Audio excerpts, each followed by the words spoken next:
Let me say it loud and clear, ladies and gentlemen, for all to hear.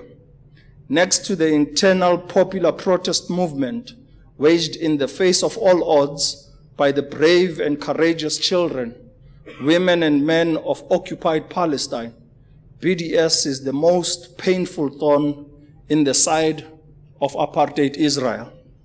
They cannot stomach its worldwide popular appeal and success, and will do all in their power and might to obstruct, hinder, or stand in the way of any forum that advances the principles that BDS stands for.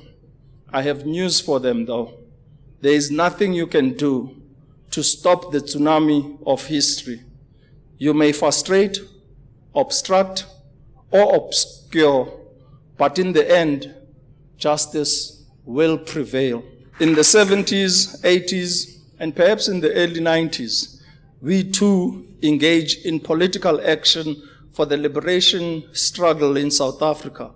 Apartheid South Africa and its imperialist allies too underestimated the power of the people, but today we stand before you, free from centuries of colonialization and free from decades of apartheid brutality and discrimination.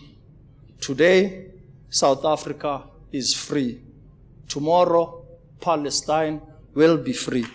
Comrades and friends, I am often asked what is so important to us as South Africans about Palestine's struggle that Madiba declared during his visit in 1995 in Gaza, I quote, that our struggle is yet incomplete without the freedom of the Palestinian people, close quote. What does this really mean?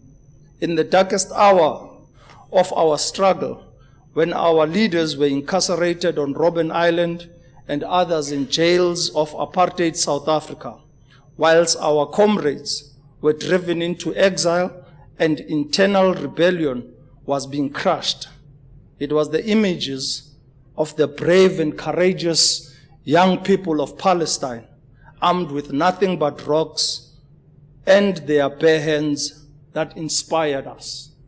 Those images found themselves in every street of the townships of South Africa, found themselves in every prison of South Africa, and found themselves right in the hands of my grandfather in Robben Island.